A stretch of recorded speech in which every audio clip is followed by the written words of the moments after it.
Listen, I'm going to tell you everything. What I hated most was not that they abused me. What I hated most was that when I allowed myself to be abused, I felt cowardly and miserable. Allowing myself to be abused made me feel powerless. The question that I am going to answer in this video is, what is the correct way to face someone who tries to ridicule, or insult, or abuse me? I'm going to tell you the exact 3 steps I take to stop him, and listen, following these 3 steps every time someone tries to get smart is not easy. It takes courage, but I'm willing to pay the price. Because the reward is A. Respect from men around, B. Admiration from women around, and C. This is no less important, the satisfaction of knowing that I love myself, and that although it costs me work, I have the courage to face whoever tries to abuse me. Before we start, don't forget to subscribe to the channel and leave a like on this video, so we can continue uploading videos like this. First stage.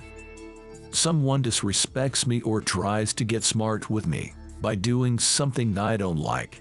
The first step is to tell him, listen, what you just did, it bothered me. Please don't do it again. That's it. When someone assaults me, the first step is to say clearly and kindly that I didn't like what he did. The objective of this step is not to challenge the person who attacked me. Not yet. In this step, the only thing that interests me is to make it clear that what he did bothers me. Why? Because as soon as I say that what he did bothers me, I take away the possibility of him presuming innocence in the future.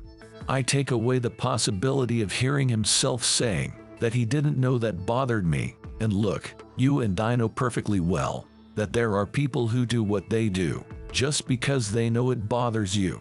But until you tell them clearly, what you did bothers me and I don't want it to happen again, they can excuse themselves by saying they didn't know.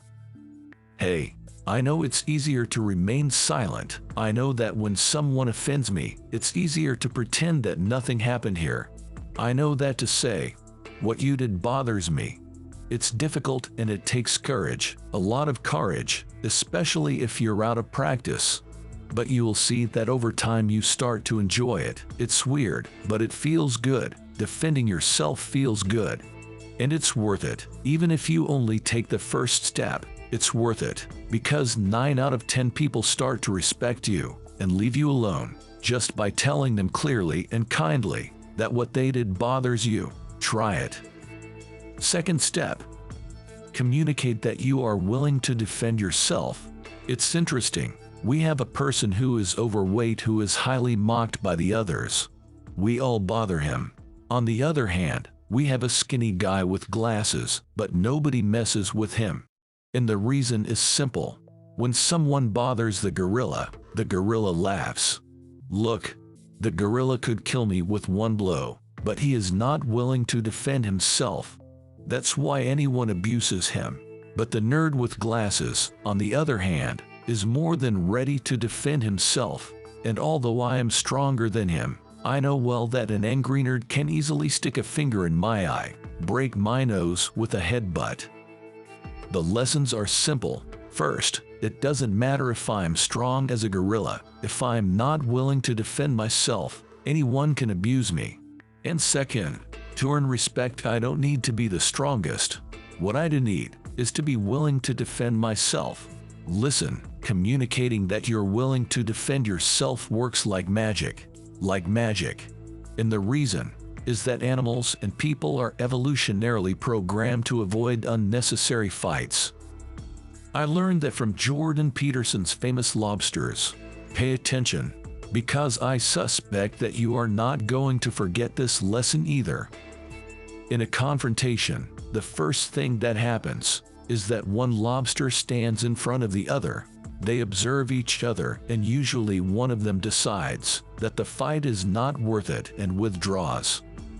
Without either retreating, they proceed to the second phase, each emitting a scent that informs his opponent how strong and healthy he is. Typically, at this point one of them decides the fight isn't worth it and walks out, but if that doesn't happen, they enter the third phase.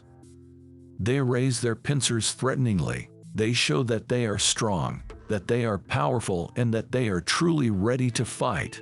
Here the most common thing is that one of the two decides that the fight is not so necessary after all, and retires.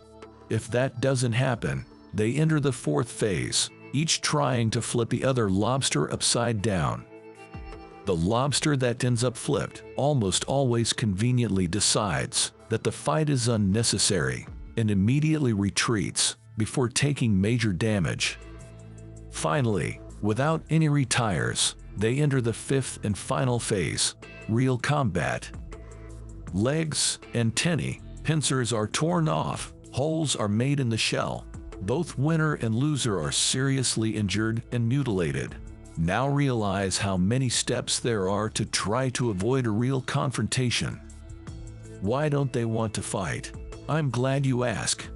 The answer is this. If, for example, there are 10 lobsters in a certain reef, and 1 is the strongest, 2 is the second strongest, and 10 is the weakest, 1 would have the best place to live, have access to the best food, and have access to virtually all females. Number 10, on the other hand, would have no place to live. It would eat the remains of the other lobsters and would not have access to any of the females. Being the number 1 lobster, the strongest, is paradise, and being lobster number 10 is hell itself. Now, listen to me carefully, because this is the answer. If number 1 and number 2 have a serious physical confrontation, both are going to be seriously injured and mutilated, and now that they are missing a pincer and a leg and an antenna, number 3 and the 4, the 5, the 6, or the 7 can easily deprive them of their privileged position, and that does not suit either one or the two. That's why they avoid fighting. Third step, I really need to be willing to stand up for myself. The glasses nerd is my friend Jimmy from high school. Jimmy put up with our bullying for a while. The problem he had is that perhaps because of his size, no one believed that he was really going to defend himself, until one day he kept his word. He defended himself against a real orangutan, whose last name was Davis. The fight was good. And although Jimmy did not win, Davis did not end up hurt either. Look, at my school Jimmy was not a lobster number 1, and neither was it 2, nor 3, nor 4, nor 5.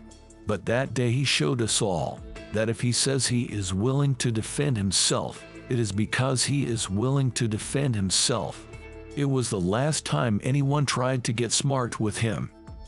Animals are evolutionarily programmed to avoid unnecessary fights. That's why that works. That's why being willing to defend myself and communicating that I'm willing to defend myself works like magic.